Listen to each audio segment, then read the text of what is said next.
부산진 믿음의 가족 여러분, 오늘도 주님과 사귐이 있는 복된 하루가 되시기를 바랍니다. 오늘 말씀은 열왕기상 6장 14절에서 38절입니다.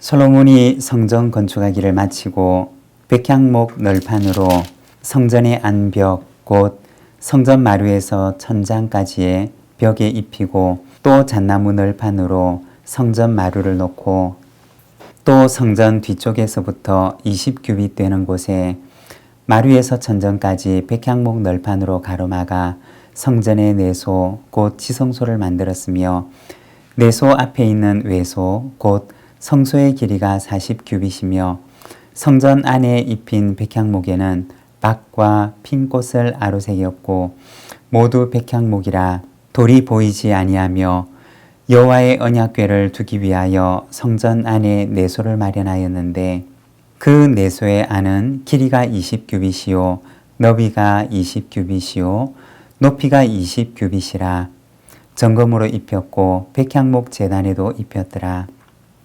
솔로몬이 정금으로 외소 안에 입히고 내소 앞에 금사슬로 건너지르고 내소를 금으로 입히고 온 성전을 금으로 입히기를 마치고 내소에 속한 제단의 전부를 금으로 입혔더라. 내소 안에 감람나무로 두 그룹을 만들었는데 그 높이가 각각 10규빗이라 한 그룹의 이쪽 날개도 5규빗이요 저쪽 날개도 5규빗이니 이쪽 날개 끝으로부터 저쪽 날개 끝까지 10규빗이며 다른 그룹도 10규빗이니 그 두 그룹은 같은 크기와 같은 모양이요 이 그룹의 높이가 10규빗이요 저 그룹도 같았더라. 솔로몬이 내소 가운데 그룹을 두었으니 그룹들의 날개가 펴져 있는데 이쪽 그룹의 날개는 이쪽 벽에 닿았고 저쪽 그룹의 날개는 저쪽 벽에 닿았으며 두 날개는 성전의 중앙에서 서로 닿았더라. 그가 금으로 그룹을 입혔더라. 내외소 사방벽에는 모두 그룹들과 종려와 핀꽃 형상을 아로새겼고 내외 성전 마루에는 금으로 입혔으며 내소에 들어가는 곳에는 감람나무로 문을 만들었는데 그 문 임방과 문설주는 벽의 5분의 1이요 감람나무로 만든 그 두 문짝에 그룹과 종려와 핀꽃을 아로새기고 금으로 입히되 곧 그룹들과 종려에 금으로 입혔더라. 또 외소의 문을 위하여 감람나무로 문설주를 만들었으니 곧 벽의 4분의 1이며 그 두 문짝은 잣나무라.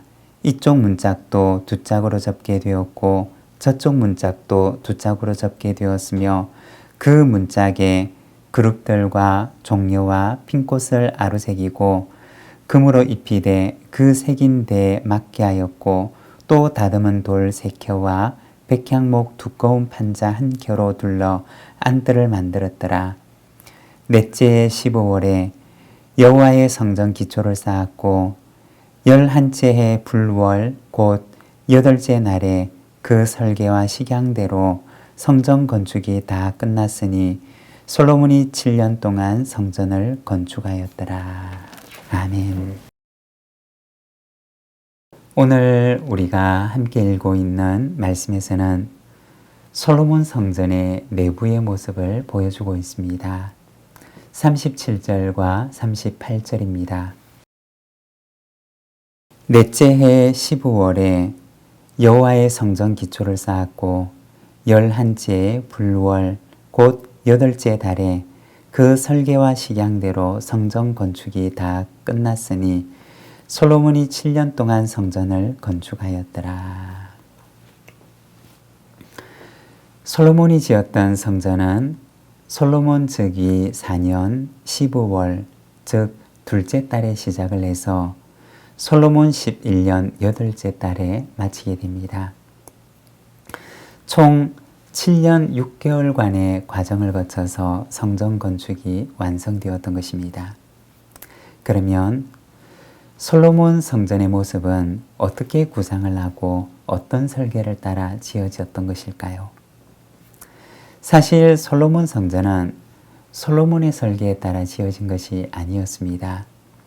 그의 아버지였던 다윗이 성전을 위한 모든 것들을 솔로몬에게 전해 주었는데 성전 건축을 위한 건축 재료 그리고 성전을 건축할 수 있는 기술자들 뿐만 아니라 성전의 모양이 담겨 있는 성전의 설계도마저도 아들 솔로몬에게 전해줍니다.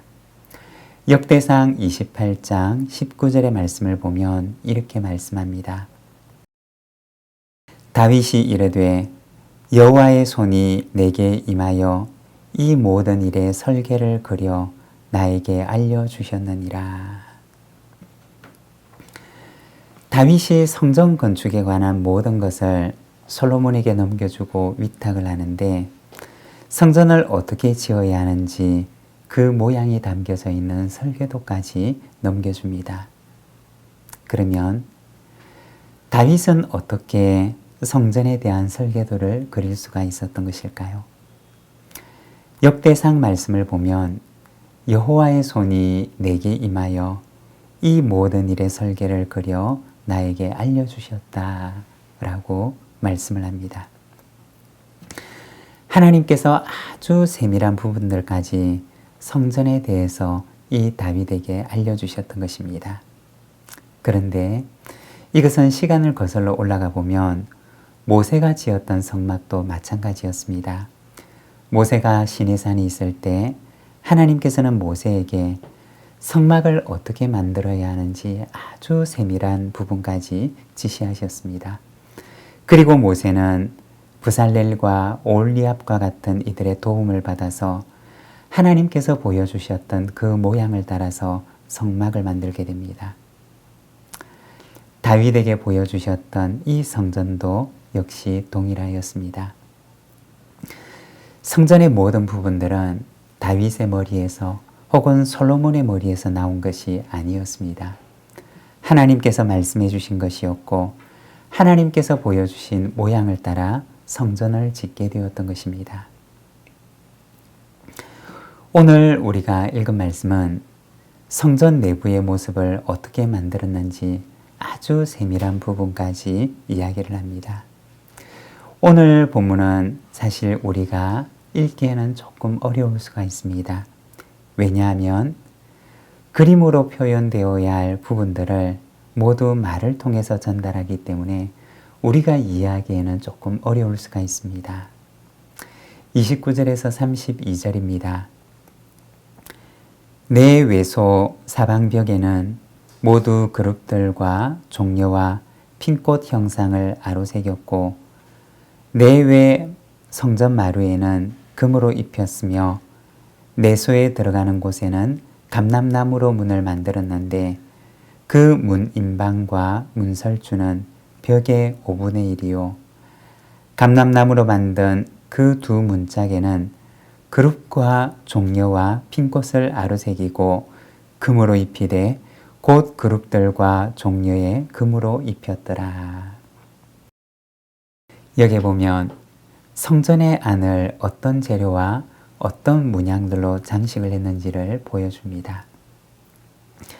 성전의 모든 기구들과 성전의 모든 벽들과 마루를 금으로 입혔음을 말씀을 합니다. 그리고 성전의 벽에는 그룹들과 종려나무와 피어있는 꽃들의 형상이 아로새겨져 있었습니다. 이것은 무엇을 의미하는 문양일까요? 히브리서 8장 5절에 보면 이 땅에서의 성막, 이 땅에서의 성전에 대해서 말씀을 하는데 그들이 섬기는 것은 하늘에 있는 것의 모형과 그림자라. 모세가 장막을 지으려 할 때 지시하심을 어둠과 같으니 이르되 삼가 모든 것을 산에서 내게 보이던 본을 따라 지어라 하셨느니라. 히브리서 말씀을 보면 이 땅에 있는 성막 그리고 이 땅에 있는 성전은 하늘에 있는 것의 모형과 그림자라고 말씀을 합니다. 하늘에 있는 것의 모습을 보고서 모형과 그림자로 만든 것이 바로 모세가 지었던 성막이었고 다윗이 보았던 성전의 모습이었던 것입니다. 그리고 하늘 성소의 첫 원형은 하나님께서 처음 만드셨던 세상인 에덴이었습니다. 에덴을 지키는 그룹들과 에덴의 영광과 풍요를 보여주는 것이 그룹과 종려나무와 활짝 피어있는 꽃들과 그리고 방을 가득 덮고 있는 금이었던 것입니다. 죄로 인해서 손상되기 전의 에덴, 하나님께서 회복하실 새로운 에덴이 바로 성전 안에 있는 상징들을 통해서 보여졌던 것입니다. 우리가 성경을 보면 에덴에는 그리고 하나님께서 회복하실 하나님의 나라 새 예루살렘에는 없는 것이 있었습니다. 요한계시록에 보면 그곳에는 해가 없었고 또 성전이 없는데 그 이유는 하나님께서 빛이 되셔서 그들을 비추고 계셨고 또 온 땅이 하나님의 임재가 가득한 하나님의 성전이었기 때문이었습니다. 이것이 장차 회복될 하나님 나라의 비전이었습니다. 사랑하는 여러분, 구약시대의 성전의 외형은 오늘날 존재하지 않습니다. 하지만 하나님께서는 원하십니다. 요한계시록에 마지막에 회복될 하나님 나라의 모습처럼 오늘 우리가 살아가는 온 땅에 하늘에서 하나님의 뜻이 이루어진 것처럼 이 땅에서도 이루어지는 하나님의 나라가 회복되기를 원하십니다. 우리 교회 사명은 삶의 연장을 하나님 나라로입니다. 오늘도 우리의 삶의 연장에서 하나님의 나라를 회복해가는 삶을 살아가는 저와 여러분의 삶이 되시기를 바랍니다. 기도하겠습니다. 하나님 아버지 은혜를 감사합니다. 오늘은 말씀을 통하여서 성전의 그 모습을 통해 회복될 하나님의 나라의 모습을 우리가 바라봅니다. 뜻이 하늘에서 이룬 것 같이 땅에서도 이루어지기를 기도하라 말씀하신 주님의 그 말씀을 기억합니다. 하나님 아버지, 오늘 우리가 살아가는 이 땅이 하나님의 성소가 되게 하시고 오늘 우리가 살아가는 우리의 삶의 현장을 하나님의 나라로 회복해 나갈 수 있는 저희들이 되도록 주님 인도하여 주시옵소서. 이 하루를 주께 의탁합니다. 오늘도 연약한 저희를 붙들어 주시고 주님과 동행하는 승리의 기쁨을 맛보게 하여 주시옵소서. 예수님의 이름으로 기도드립니다. 아멘.